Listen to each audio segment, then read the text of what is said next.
Greetings and welcome to The Thirsty Mage, the podcast with folks who play too many RPGs attempting to give each other even more. I'm your host David Lloyd, and this week is our annual Secret Santa episode where we all share the gifts that we gave each other over the holidays and provide some early impressions on how they're going so far. It's not often we're able to get the whole crew out for an episode, but the stars have aligned and we're looking to have a fun conversation.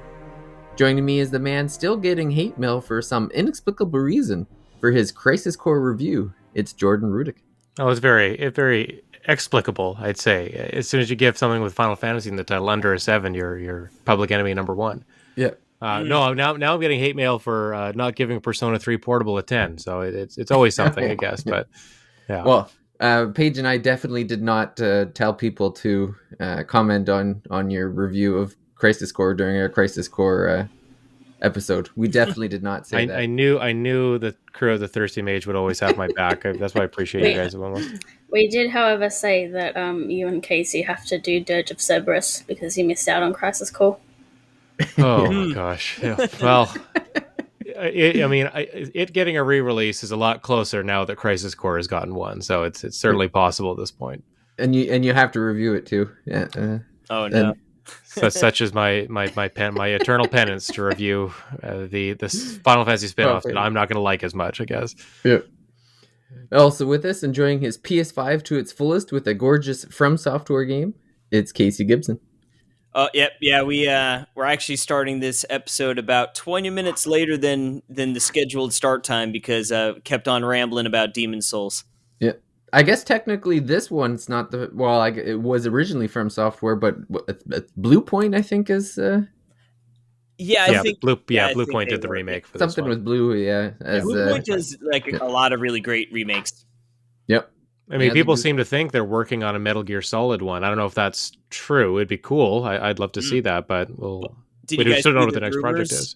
Baton Kaito, is that how you say it? Baton Kaitos, I saw that rumor today too. Apparently, a remake in the works there as well. Which that's a game I didn't play originally, so I would definitely be interested in that. It's super expensive to try to buy it now. It's really, really pricey, hundreds of dollars, I think. So, and there's a sequel to it, I believe, as well that maybe equally as expensive. So, it'd be cool. I love those games that to try to play it now, it's like $300 or $400. Those are the ones I really want to get, remade or re-released. Mm-hmm.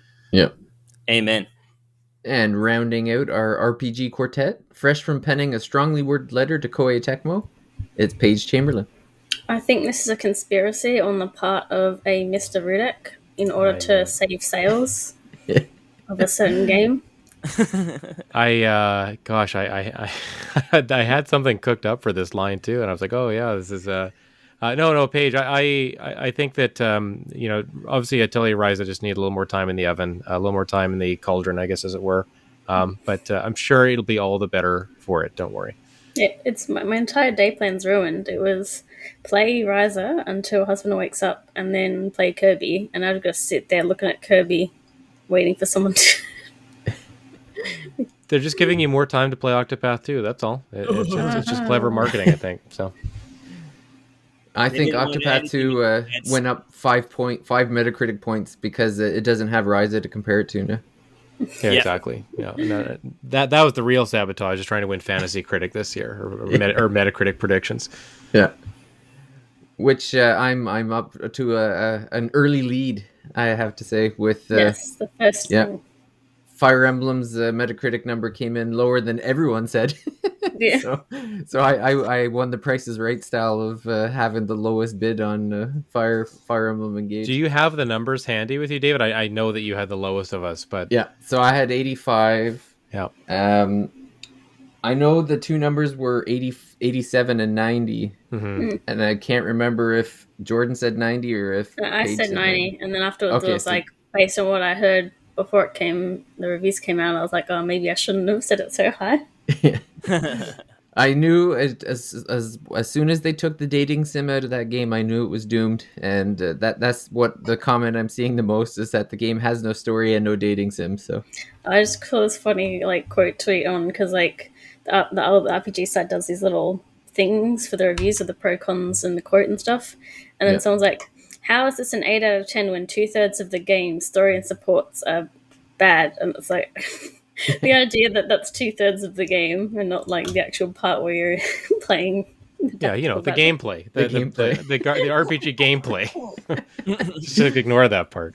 I tell you what, though, it not having a dating sim actually makes me way more interested in it. Yeah, me too. It's like I'm not against dating sim, like obviously like Persona that you get those social links stuff, but I like old Game Boy Advance Fire Emblem, you know, not like present day Fire Emblem. Ugh. Which is sad. It's like used to be one of my favorite franchises. Now I'm not even going to get engaged. I mean, I thought you were going to say I'm not going to get engaged, and I'm like, well, no, I'm not. I know, not anymore. That's right.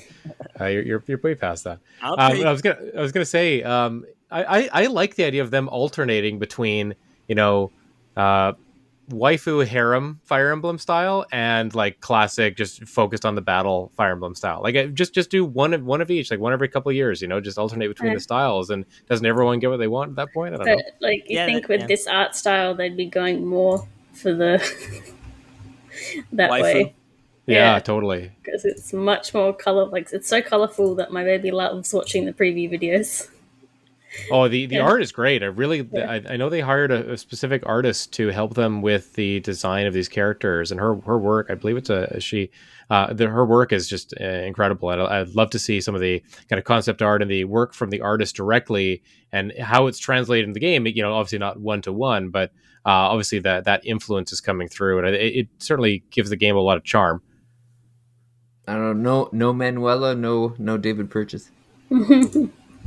Yeah, you got to unlock her in New Game Plus or something like that. I'm DLC. Yeah. When I think of Manuela, I just think that she needs Edna Krabappel's voice rather than the one that she has. Oh, she looks so much like her. Yeah. I think Edna's voice actress passed away, if I'm not mistaken. Yeah. Marsha Wallace, right? Yeah. Mm. Good old ago. Edna Krabappel, man. What a great character. Oh, so good. It was bad for Mr. Flanders. That was his second.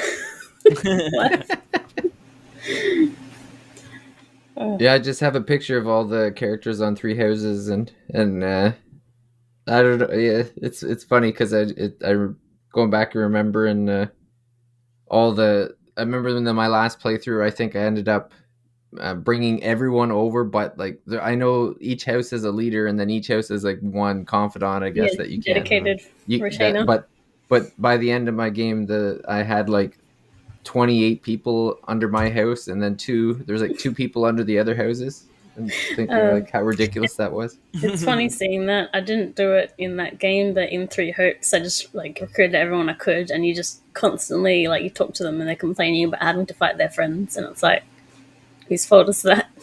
You didn't have to say yes, exactly. Yeah. If we just want to push the Secret Santa episode to next week and just do Fire Emblem Engage thoughts or Fire Emblem series retrospective here, it sounds when it makes sense to do Fire Emblem Engage next week after the games. That's what I mean.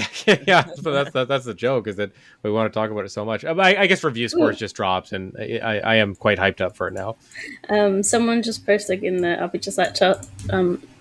The staff chat. They just posted the Metacritic scores for Fire Emblem games.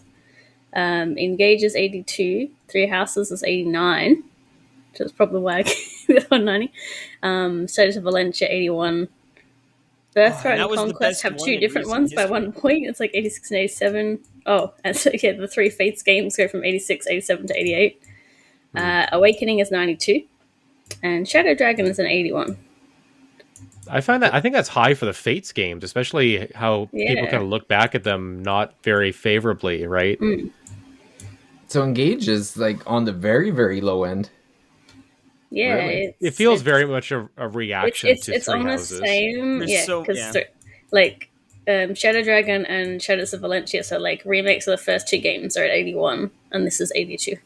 Valencia was great. Yeah, Shadows of Valencia, that was the best Fire Emblem, I think, in like the last decade. Yeah, that's a game I got 3/4 through, so I gotta get back into it. It's so good. I love that game. There's like a tower, and then on the last fight, Celica died, and like if it was anybody else, I could just keep going. Like, oh well, they're dead. But like because it's the main character, you got to start the whole segment again. I mean, at that point, you just throw your 3DS in the fire and just be done with it, right? That happened to me. in Sacred Stones back in the day. Like I had played through like all of the missions. I was on like there was like 3 missions left, and I like just got my butt kicked. And I remember just quitting and then going back like a year later and starting it like all over. And I remember like, oh no, like I'm up to the mission. Like I'm going to like, here it is. And then like just steamrolled it. And I'm like, oh man, like, I don't know if I was just really bad at like the first time or what, but always funny when you go back and just, it's like, oh, it was not nearly as bad as I thought. I also think that there's probably a lot more reviews. I'm not sure, I didn't say there, but like there was over 60 reviews for Engage already. Yeah, which is a lot. And obviously the more reviews you have, the score is going to be lower, right? So, but that's okay. I mean, again, I think that people who like traditional Fire Emblem seem to really like the game. And if you're kind of bemoaning the absence of more romance options and more of the outside of battle stuff, like, again, just go back and play Three Houses again, I guess. You still got another route to finish, I'm sure. The lesson that Nintendo needs to learn here is that every Nintendo game has to have a dating sim. So the next Mario is going to have... come on down, Bowsette, baby. That's why. Yeah. There's going to be Peach. What is it? Peachette, Daisy, and Bowsette. And you have to decide between the 3. Yeah. Oh, and that bird that give me Birdo, baby. Birdo. Schnoz, you kidding me? There's a bunch of women in the Wario series. I can take some of those. Pauline, that's true. Well. Yeah. Oh, Rosalina. Yeah, I was gonna say Rosalina's actually like the choice, you know. Big tall woman. Choice. Let's go, Casey. I think you prefer Rabid Rosalina, right? Rabid Peach. Rabid Peach.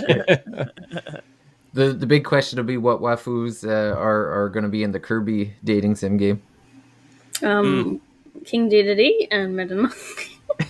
Just Kirby himself. Queen Dedede. There'll be a new character. It seems like a good time to transition into the topic. I think we're almost out of time here, folks. Like, I don't think there's... Speaking of waifus. We're gonna have to cut at least David's game, maybe Casey's game. Yeah. Well, that's why we didn't start recording when you guys were talking about Demon's Souls. Then the episode would be done at that point. Well, most of what got cut out was me cursing and swearing at Yurt killing my entire character, my whole village, taking away any upgrades that I wanted to purchase for the remainder of my game, and basically just trying to make do with what I had. You're doing the Iron Man run of Demon's Souls. Yeah, that's right. Yeah, I'm doing the genocide run where no one's left alive.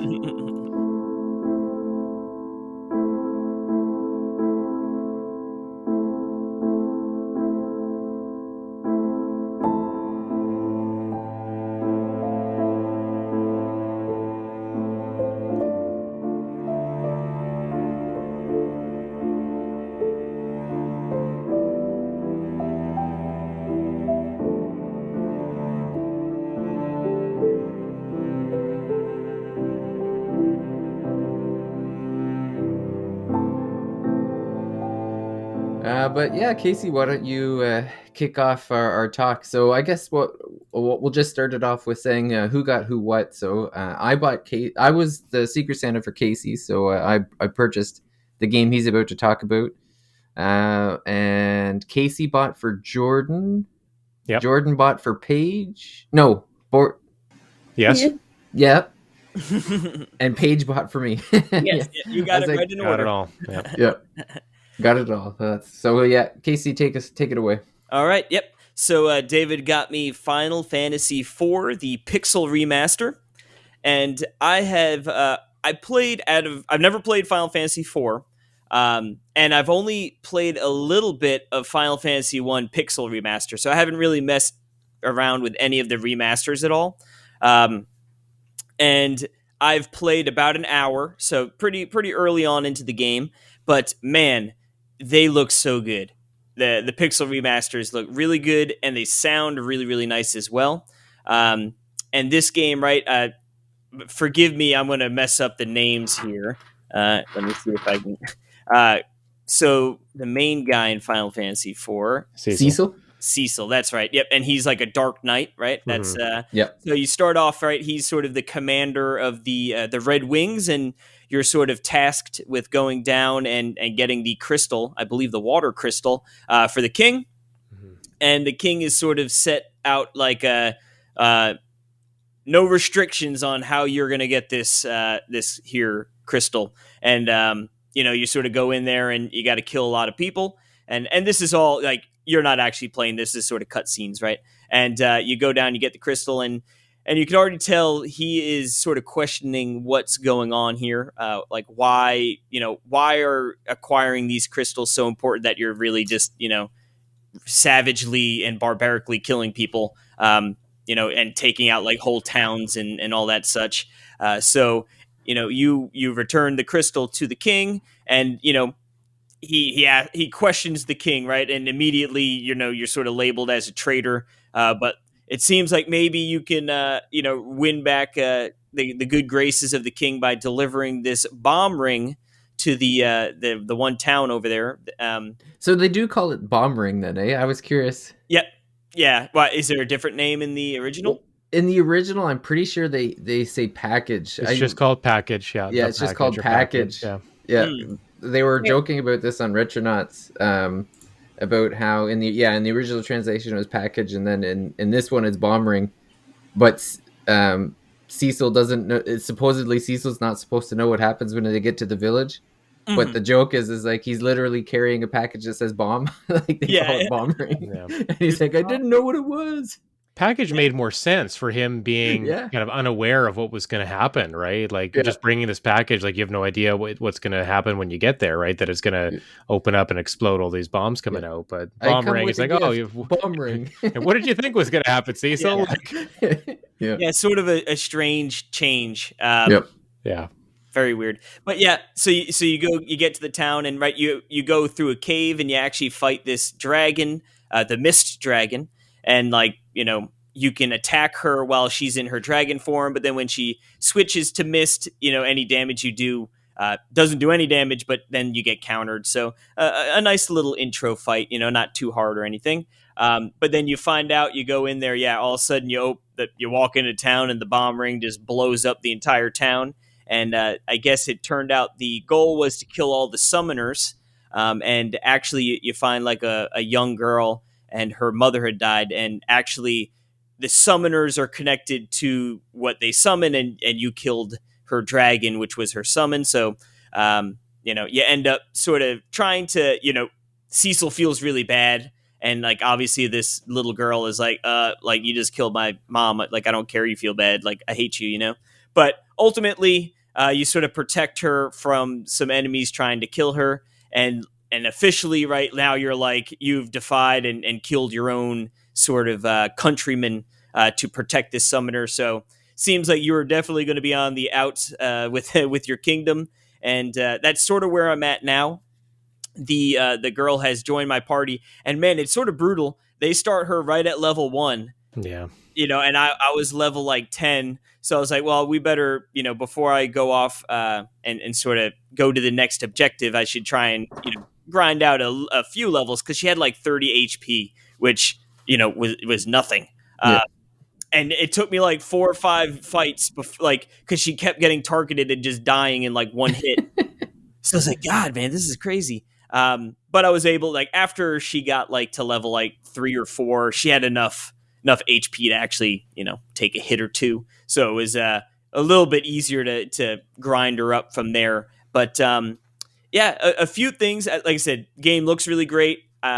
Sounds awesome. Yeah, what version were you playing? This is the Pixel remaster. Okay. Yep.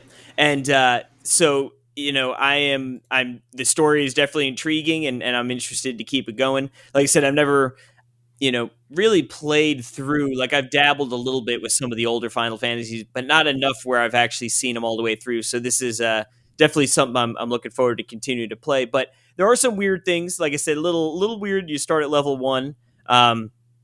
Also, they're like, hey, why don't you like make sure you put her in the back row so she doesn't get hit? And it's like, okay, like that makes sense.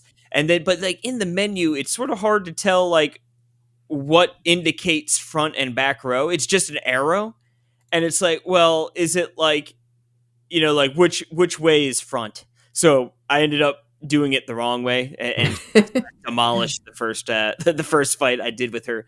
But also, I actually looked online. So there's 5. I guess you could have 5 party members in this game at one time. I'm assuming. Yeah, that's so, right. That like the first, the third, and the fifth are on one row, and the second and fourth are on one row. Yeah. And they just switch no matter what. So you it isn't like, oh, I'm just going to select this character and put them in the front row, and you have to line them up in different slots in your party. So that would have been something I would have probably not have picked up on right away if I didn't read and see what they were saying with that. So you can definitely feel a little bit of the the old game design in there. But yeah, the facelift is really nice. It's funny, right? Like I feel like the text feels out of place, like the font. Oh, I forgot to tell you about this. You can change that. Oh, can you?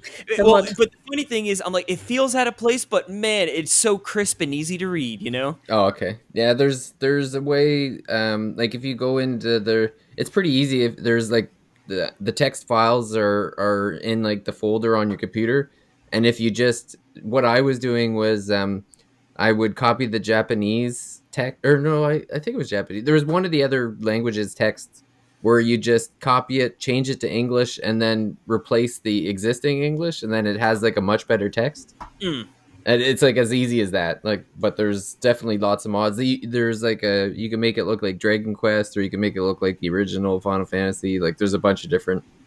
Yeah, I'll have to look into it. Like I said, it's one of those like it's nice and easy to read, but yeah, it still just feels weird. Off. Yeah. Yeah, it just feels a little out of place. But yeah, I might have to look into that. Yeah, so far so good. Yeah, I ended up. What made me think of that was like we played the Final Fantasy VI. I guess it was like in the summer or fall last year, and I know had a good time with that. So I figured Final Fantasy IV is a good follow up for that, because it's there are a lot of similarities to a certain extent, other than like it's a much more linear story. But I'm okay with that. You know me. I like. Well, that's what I was thinking. I was like, well, you like the linear and you like the turn based, so I figure it was up your alley.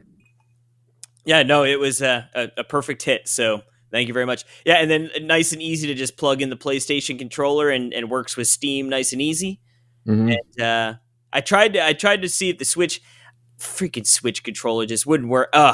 Nintendo, man, they're cripples. I don't know if you've tried because I know you got a new TV last year, I think, right? And I don't know if it has like Android apps or on it, but if you can get the Steam Link app on your television, you could.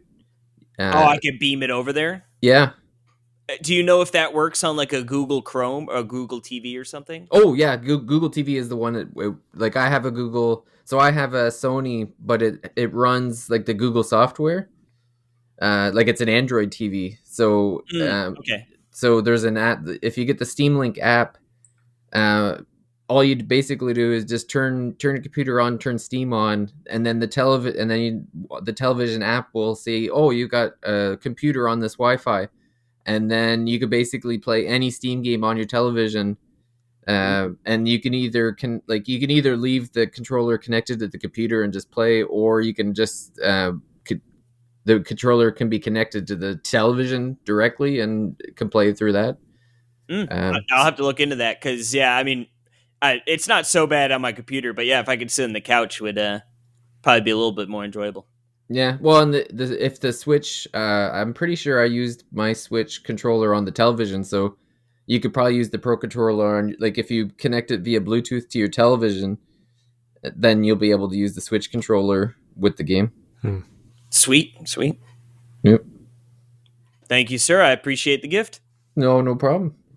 I'm never one to not promote Square Games, so I'm just glad you didn't get the Octopath Traveler as a a gag gift. Yeah.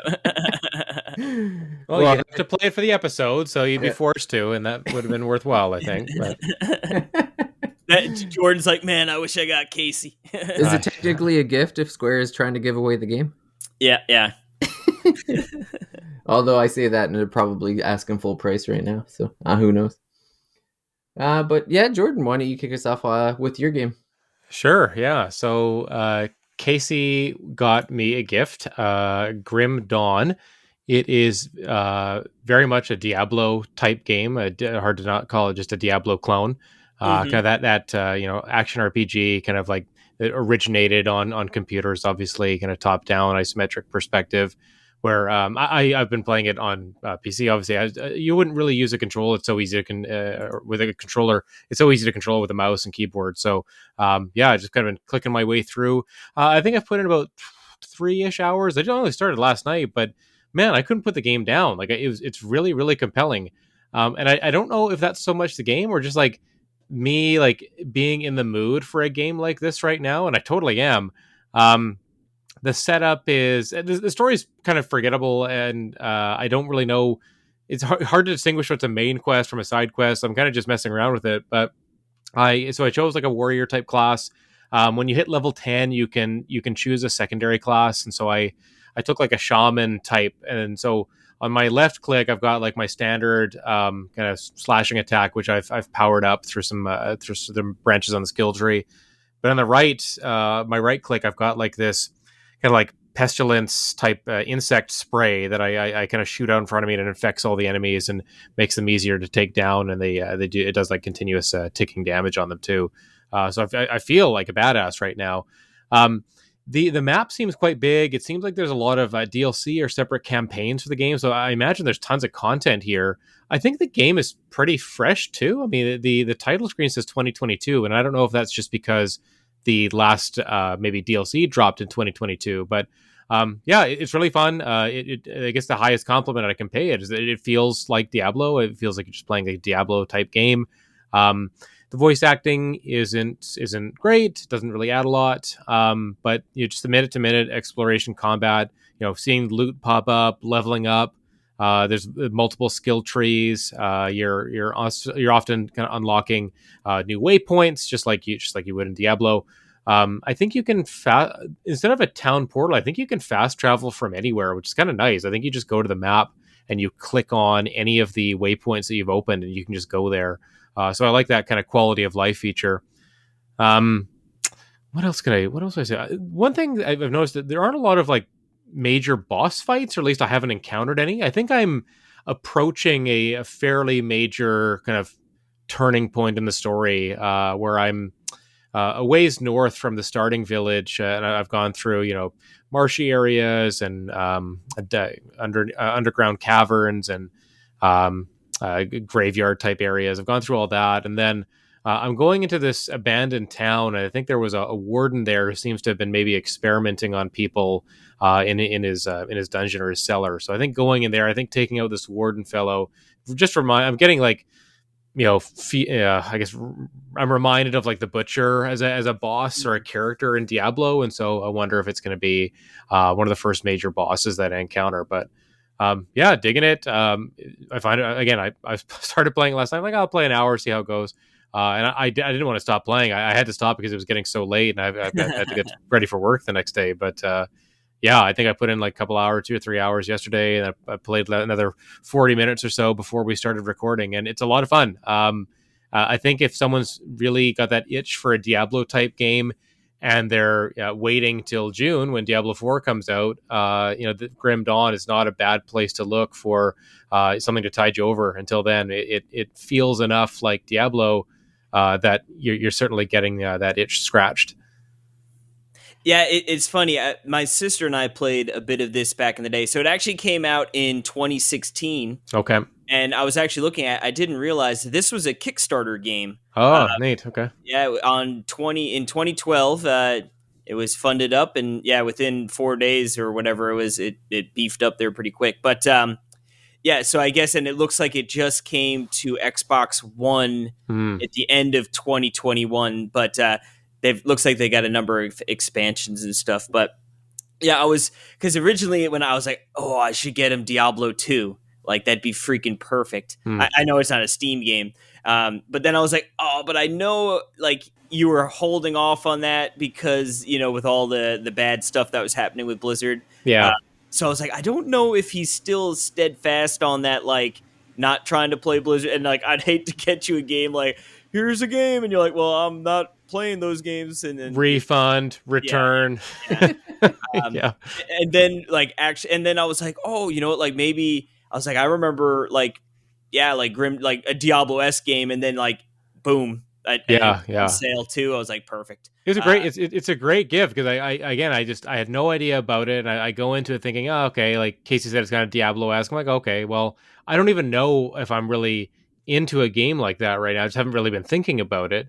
The only reason I've been thinking about Diablo 4 lately is my buddy's actually working on the game, and so that's awesome. It's really cool. He got a job at Blizzard, so I'm excited. Is he like an artist or something, or he's in game design of some kind. I can't, maybe systems development. You or something getting like the friends and family alpha, bro? I wish I haven't asked him about it yet. And the truthfully, I'm almost like I don't want to play it until launch. I want to play I want everyone to kind of go in fresh because we're all going to play it as a group. And obviously, I want to support that game because he's working on it specifically. Diablo 2, whether I would go back to that or not, I'm not sure how I feel about it. But yeah, Grim Dawn was just a fantastic kind of palate cleanser, or aperitif maybe, to get me ready and thinking about Diablo 4 again. So yeah, it worked out very well, I think.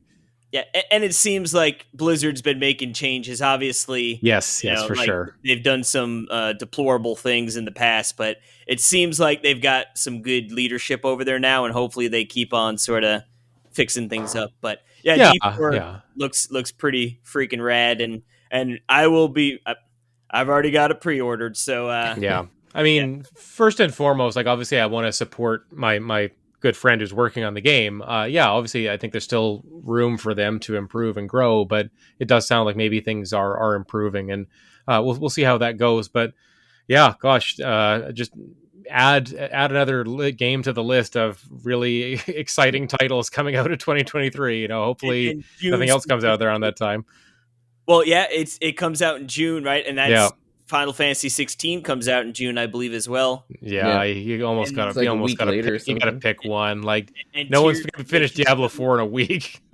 Well, the good thing with Diablo 4 is like that's a game like you could just play like a chunk here and there, Yeah. Or I'm assuming if it's like other Diablo games, right? Like, but yeah, it's going to be a very good summer, I think. Absolutely. I'm just reading here too that the developer of Grim Dawn, Crate Entertainment, is an indie studio made up of people who used to work at Blizzard, Irrational, and Harmonix. It makes a ton of sense, right? Yes, like it does. Yep. They obviously know what goes into making a game like that fun, and it is fun. Like it checks those boxes of giving you that rush of like, look at all the loot popping up, look at how all the sound effects and visual effects that happen when you level up and when you're just smashing through waves of enemies. Like it's got all those kind of dopamine hits that make a game like this fun. And I just hadn't really been thinking about how much I really like these games. Like, they're just so kind of mindless, but yeah, the time just melts away when you're playing them. Just going from one objective to the next, not really thinking too much about like the larger narrative or anything, and just enjoying the minute-to-minute gameplay. It does that very well. Heck yeah. Cool.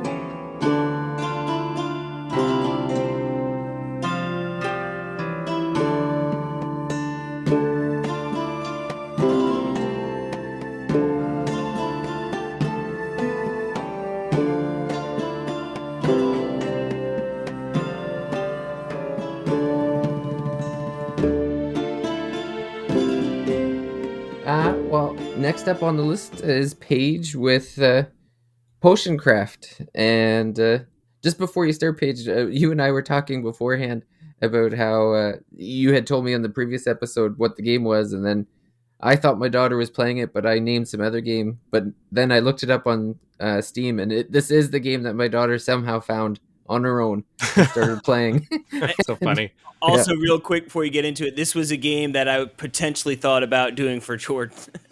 Oh yeah. That's so funny. Yeah, I believe it. Yeah, well, I was about to say, like, oh, hurry up, the baby's been asleep for half an hour, now she's waking up on me. So. But yeah, Potion Craft should have started with Paige when the baby was sleeping. Potion Craft is basically an alchemist simulator, much more literal and straight to the point than, say, an Atelier game. It's sort of the main thing that comes across to mind is the very medieval style art style. Like everything looks like it's been done on paper, and like the way everything's drawn looks like how some of those illustrations from that era are. So all the people appear like 2D and things like that. And you're basically just running a little alchemy shop, and the crafting system is interesting. So you pop in the ingredients in the cauldron, and you can either crush them if you want with a mortar and pestle, and you basically stir them, and like you're following like this little map to get to certain things. So putting in this ingredient will build the pathway, and then stirring it will make it closer to that thing. So you're trying to get to this new potion that you haven't discovered yet. So I'm wasting an absolute ton of ingredients trying to get across to new potions to find out what they do. So I'm not doing very well financially, but you do get free ingredients every day in your garden, and you can also buy them, which is basically how I'm wasting all my money. And I'm not making good enough quality ingredients for what everyone wants. But it's mostly like, so the overall the overall gameplay is pretty like semi-simple, but you can save your recipes, and then obviously you want to redo the recipes because you don't need to use that many ingredients to get to where it is now, because like as you move across the map, you clear up what you can see, and there's like bone bits you don't want to go into because that destroys the whole potion. So you save the new recipe so that you're not wasting as many ingredients to make it, and then you can do like add extra traits to it, so you can like sort of go over it, and then if you land right in the middle, it might be twice as strong, or you can like go from one potion, sort of make it, and then start turning it into another potion, so it does two things. And that's like all the people want. Like I want something that makes me nimble and heals my broken nose or something. Don't we all? We all, yeah. Okay. That it's not good enough strength. You can also haggle. I don't really get the system of that because it's just sort of clicking on things across the screen. I think I'm trying to click the same one or something. But then that makes them unhappy if you successfully haggle. So then, your star rating on Yelp goes down and you can't. I'm not any good at making the money. And I'm glad that I finally found where the recipe book was, because I was getting a little sick of having to do the literal work of like crushing the flowers and popping them in every time to make the same 5 healing potions a day. But it is, the main thing is just how it looks, really. And I did see this because they announced it was coming to Switch at one of the indie things for Christmas. So now I don't have to get it for the Switch. Paige, I was going to ask, is there like an overarching objective or goal? Like, are you working towards something, or is it kind of just a day-to-day simulation? And then they'll like unlock new things. So I like did the goal of making something with 2 traits, which I just had to look up how to do because it doesn't really tell you. And then that means I have more ingredients I can get. I can buy some machines, which I guess will automate the process a bit and make things better, but I'm too poor for that at the moment. One thing I was interested, I don't know if it's the case, but like you can talk to merchants and like actually talk to them as well. So I'm wondering, like, do they get like a story throughout? Do you ever get to because they say different things. So I'm wondering how much character development you get throughout the game. With them. And I've just clicked on it, and it seems they posted in mid-December that they're going to add a bunch more stuff to the game, like more gardening things, new ingredients, and all sorts of stuff. So they're still working on it. Yeah. Well, it's I'll even mention it is in Game Pass. Like that's how my daughter ended up finding it. Okay. Because she was playing the games that she's been playing lately is like Fortnite and Among Us, and I'm like, find a good game, please. Like go through the Game Pass, look for anything. Like just stop playing these games. So she just found it herself. She was going through it, and I know like her and her friend like to jokingly make potions or whatever, like in real life. So I'm sure that's what attracted her to the game, so she ended up downloading it and then playing it. But yeah, it's free or not free, I guess. But I mean, it's available in Game Pass if someone wanted to. It's free for her. That's true. Yeah, it's free for her. Yeah. Does she enjoy making various poisons? I don't know. I haven't. I didn't even know she was playing it until I like walked past one time, and the art style stood out for me because I'm like, what is that you're playing? Like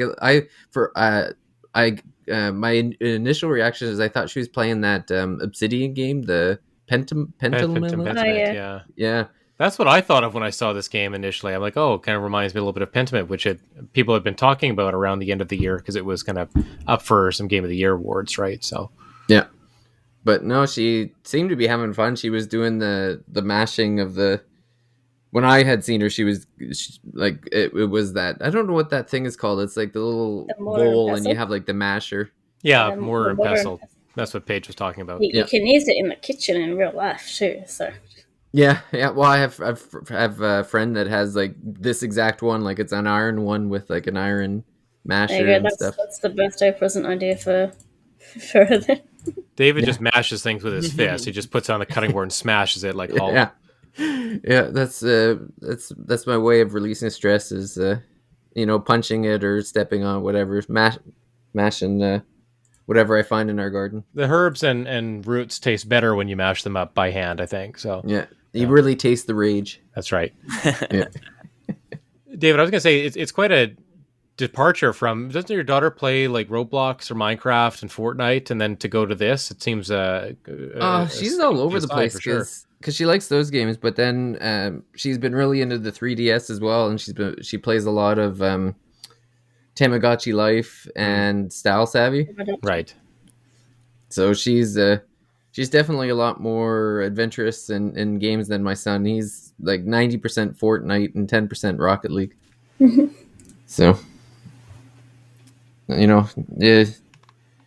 I guess I'm gonna let them off the hook based on their age, but at some point I'm gonna have to like start enforcing some kind of martial law that only good games are played in this house. There'll be an hour of RPG play every night after homework, before homework. No Fortnite on Fridays.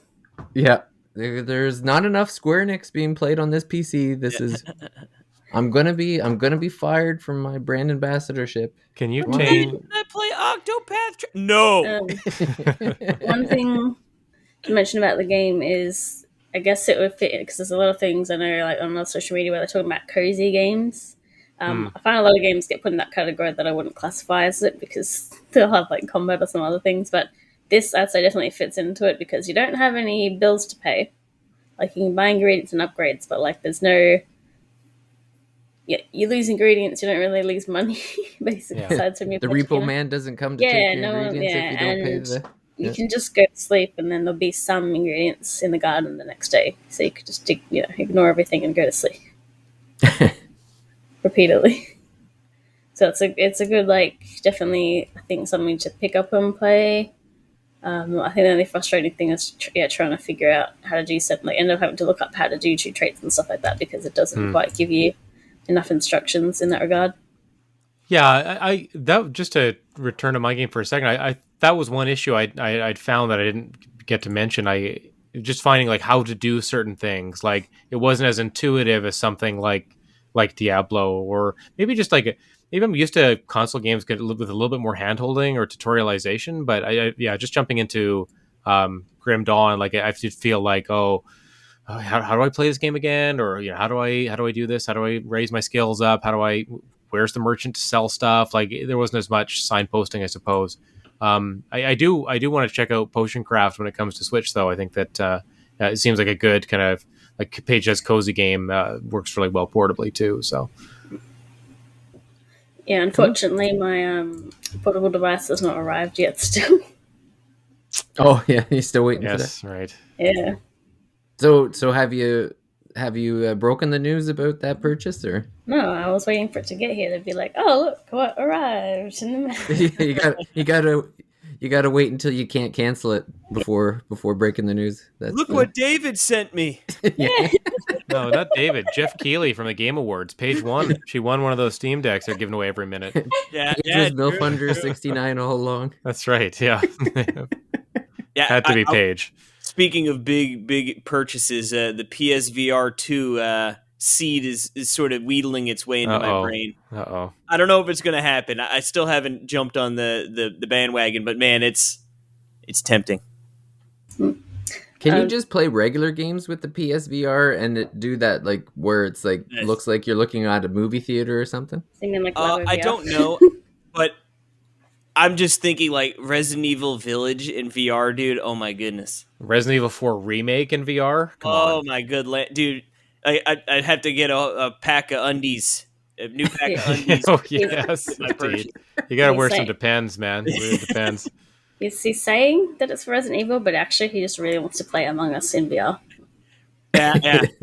My first, I said I won't play Among Us until I can do it in VR. Right. Just don't be sitting on the couch when you play that VR game, Casey. And also Gran Turismo. Ooh. Yeah, that'd be a good one too. Any of the racing games. You're gonna get the whole, you need the whole wheel and the pedals and the shifter. Yeah. Do it right. Yeah. It's $2,000 later. Yeah, you just hope it doesn't all break. Yep.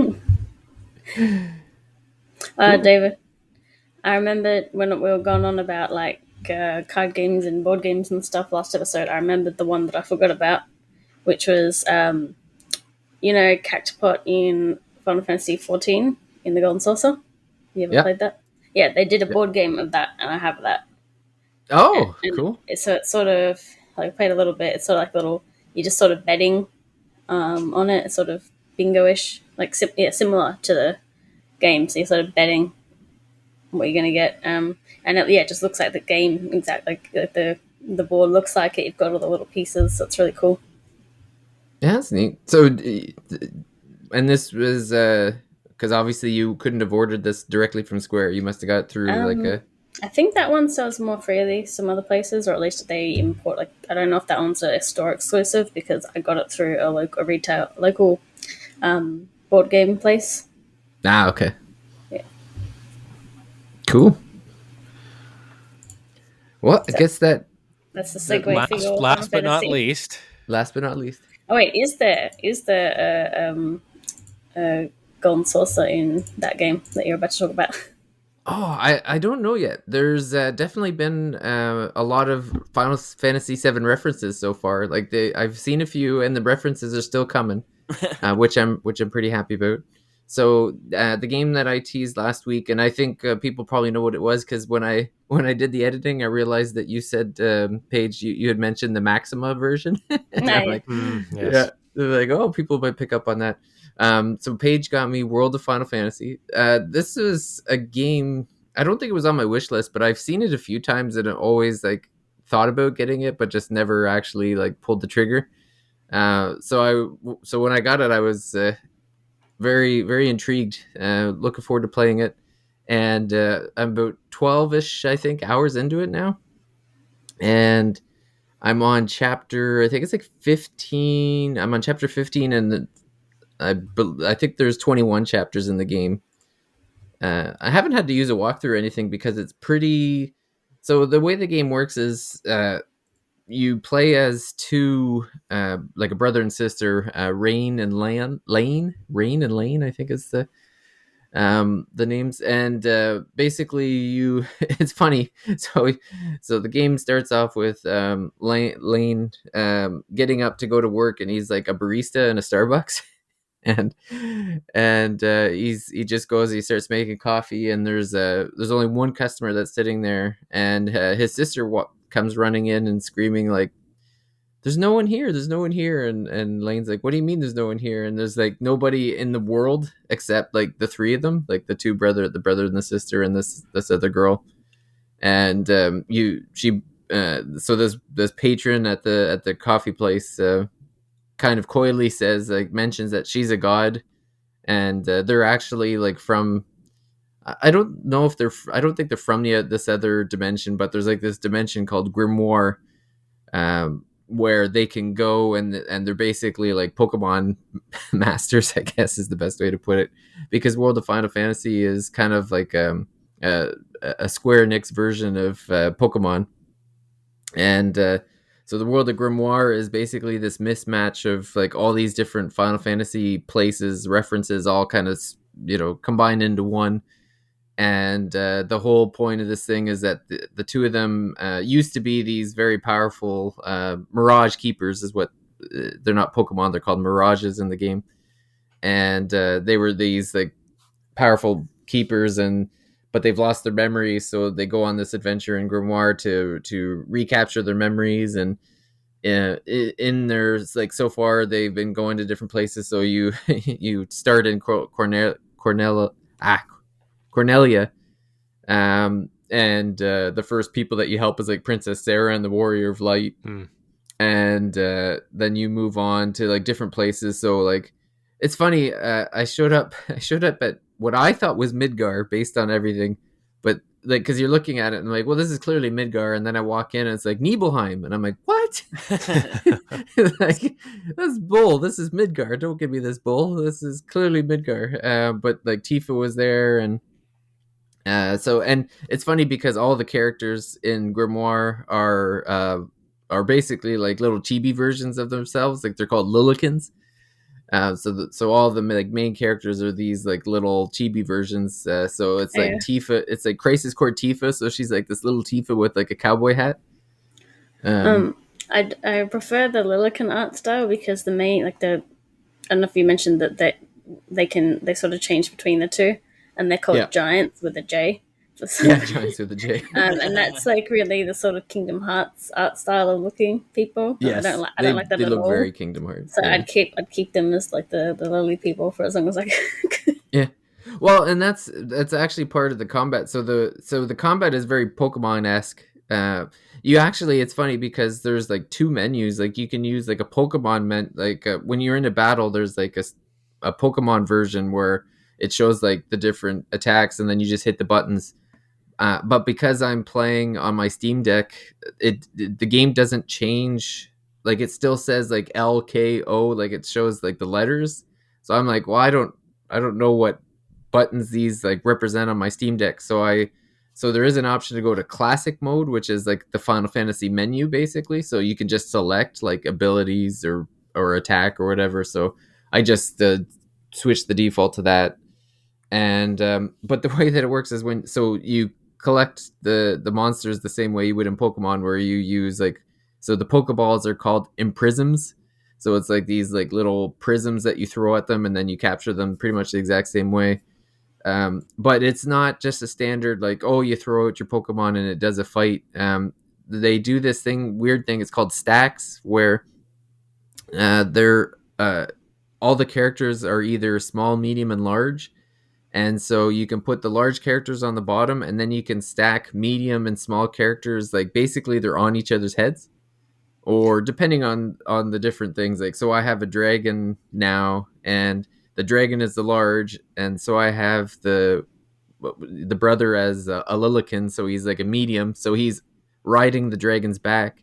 And then there's a small character that's just sitting on the head of the brother in his Lillican form. But you can also do where, like you said, you can make them giant, so they have like their Kingdom Heart version looking of themselves, so they're much larger. And then you can have a medium one on its head and then a small one on their head. And it's not just for looks either. So what happens is when they're stacked, they combine their HP into one, and they also like combine their attacks and all that sort of thing. So there's like benefits to stacking, and sometimes there's benefits to unstacking, and just a very unique battle system. I can't even think of any game that even came close to this. Like, it's very strange. And I was gonna say, like, I can think of games where you stack, but not in a turn-based game. Yeah. So it's neat. I'm enjoying the story. Like, it's fun going back to the comedy in it is very fun. Like, the brother and sister dynamic is hilarious, because like the brother's kind of a buffoon and the sister's more of like a smart thinker, and they have this character Tama, who's kind of like their guide, but also a mirage that they can use in battle. And they're always, so the Tama and Rain are always making fun. Kind of talks like Starfire. Like, sure. Yeah. Well, she adds the word "the" into the whatever her sentence is, like mid word and stuff. Yeah. So it's and I forget, there's a fairy like back at the home base, and I forget what her name is, but she has a very like dry personality, and I really like that one too. Oh yeah. I can't think of I know who you're talking about, but I can't think of it because there's a couple characters back at home base. Like there's Chocochin or something like that. There's like a shopkeeper, and then there's I think it's like Sephi or something like that, and she holds like the prism case where you can exchange like the different monsters and stuff. So my current build right now is I have like the dragon, Rain, and Tama. Sorry, the dragon, Lane, and Tama, and then I have a Magitech armor robot at Lan, and I can't remember. Oh, it's like this. I can't remember the name of it, but it's like a snow, like this little tiny snow, ice based monster. And yeah, we went through all different places. So it started in Cornelia, went to Nibelheim. There was kind of like a swampy area where I met Snow, and so he was kind of funny. When I met Snow, he was currently cursed with the frog affliction, so I had to figure out how to uncurse him. Have you gotten any summons yet? Yeah, so I have. So they also have these. So they're called champions.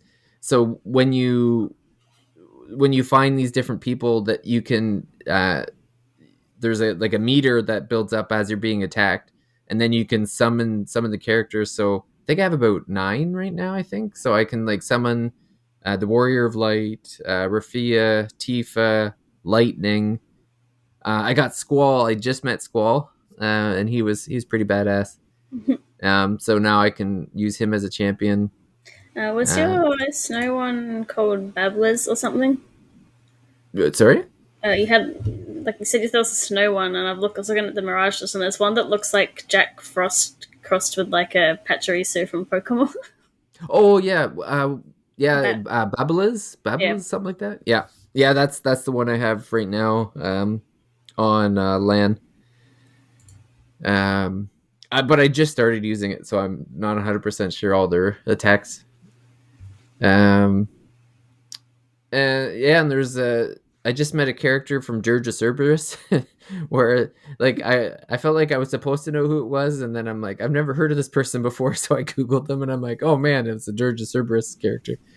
So yeah, it was just neat going through like the different Final Fantasy. So like when I went to Nibelheim, like so Tifa helped me out, but then when I got there, Rydia took me to this like fire cavern, and she was afraid of fire because like she has an ice dragon summon.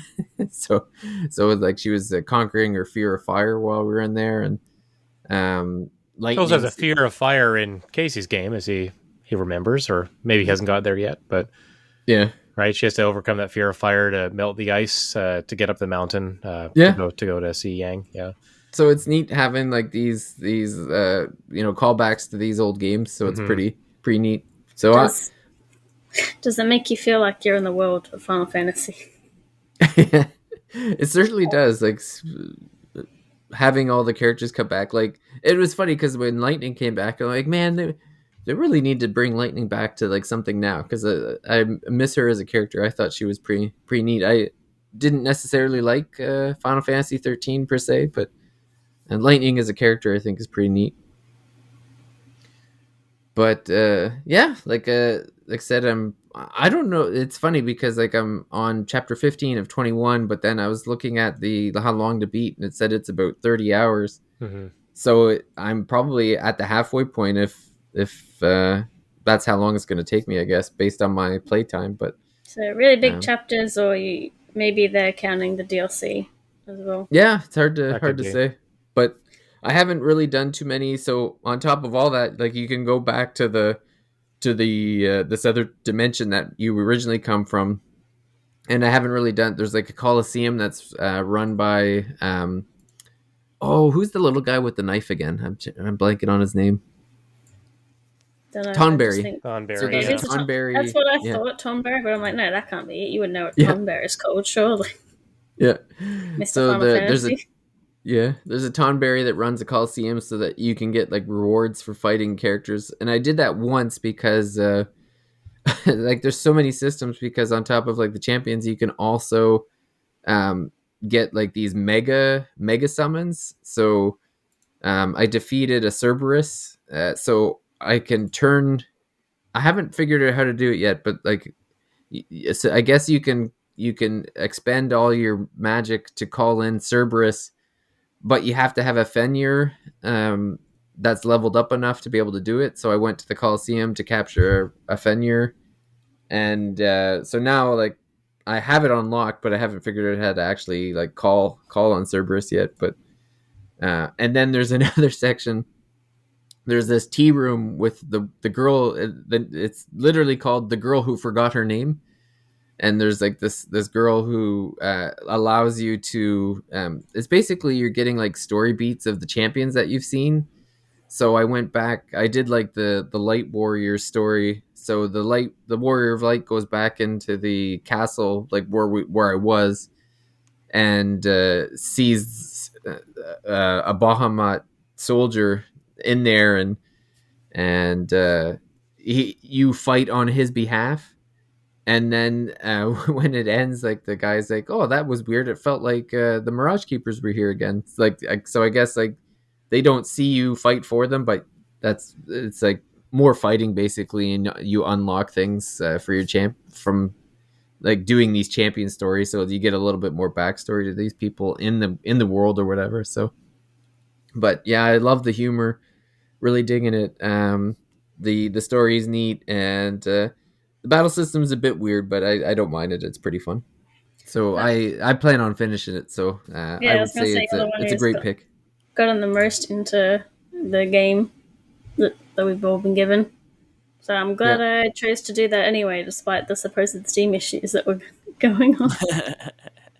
Yeah, I was reading there was something about I think something got fixed right before you purchased it, because I was looking in like the community thing, and there was people complaining about something, and then there's like a patch or something. So I don't know if that people straight up like they did an update or something somewhat recently, and then people just couldn't open the game at all. Oh yeah, geez.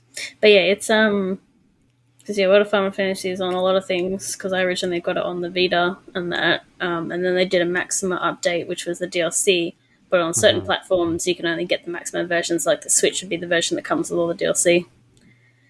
Which, as far as I'm aware, is like just a bunch of extra mirages and post-game content. Yeah, and I would say it works perfectly on Steam Deck. The only thing is the button prompts are for your keyboard, which don't translate at all to the Steam Deck. So, but I mean, once you're in there, it just becomes natural what to push anyway. So it doesn't. I haven't noticed any need to like it hasn't stopped me from enjoying it or anything. So it's just you figure it out and you move on. It's not a big deal.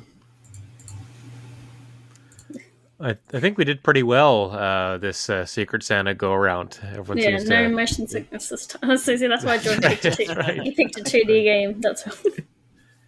Yeah, nobody got sick. No one processed any refunds. So I think that's a successful Secret Santa all around for sure. Amen. Yes, sir. Yeah, it's also kind of fun because, like, say, for example, one I bought for David, that came out quite a while ago. So it was within our budget, even though it's a fairly, decent chunk of game and a pretty good game. So I know we were kind of waiting for the Steam sale, and I guess we all got these games on sale to some extent. Is that right? Yeah. Yeah, I think so. Yeah. Well, it was all at the same time. I think it was all like the week before Christmas or something like that. Yeah. Yeah, it seems sales around like a couple days before Christmas, so I was waiting for that. Yeah, it's funny because I was like, part of my, the other part, Diablo was pretty, it was like double the limit of what we were trying to spend. Yeah. So I was like, not that it was like crazy amount of money, but then I found this on sale. But it's funny, like the week after Christmas, Diablo 2 went on sale, and I was like, oh man. Of course, so that's why David didn't get the DLC, because I'm like, it was already technically like a $1 over the budget, and then I was like, that'll make it double the budget. I'll get in trouble if I do that. Yeah. Well, you can let David buy the DLC if he so inclines. Yeah. It's hard. We're in a year where it's almost hard to buy or want to necessarily play DLC because there's just so many games coming out that, if you spend so much extra time in a game playing like post game stuff or extra content, then you might be foregoing like an entirely new experience, I guess, or with a different game. So like as much as like I might want to play the DLC for Xenoblade 3, like I don't know if I'm going to get to that this year or ever, maybe. Never. Right? Yeah. I think that's why I never played the Three Houses DLC. It just came out at not a good time. Yeah, exactly. Yeah, I like putting a bow on a game and just never thinking about it again until like I want to play it again like 7 years later. Yeah, or if you get a deal on the DLC, maybe, and that's the good reason to go back. You got the extra content at a discount, and then you were already itching to go back to it at some point. It kind of works out. That's why I like you can add DLC to wish lists on Switch, so you can like keep an eye out if the DLC does go on sale. And I think they send you an email usually when your wish list stuff goes on sale, and I think that counts for DLC as well. I think, yeah. I would definitely be more inclined to buy DLC if it came out at the same time as the game, because I find like if it's coming out months later, proponent. Like I've already forgotten everything about the game by the time the DLC comes out. So I'm like, well, I can't go back. I don't even remember how to play.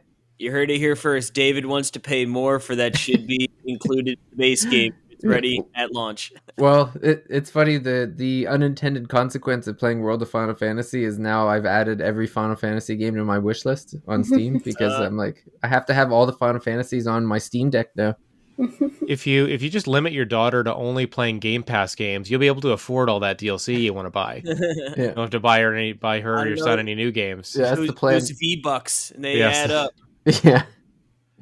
Well, no, they've already been banned from V-Bucks. I said they all got one of the season passes like a year ago, and I said you basically got to play enough to purchase your own because you earn V-Bucks through the pass. So I'm like, don't you spend those V-Bucks because you ain't getting any more money. So if you want your season pass every time, you got to earn it yourself. When I was a kid, I played a lot of like browser games, and I played Habbo Hotel, and you could buy Fernie, so furniture for your room.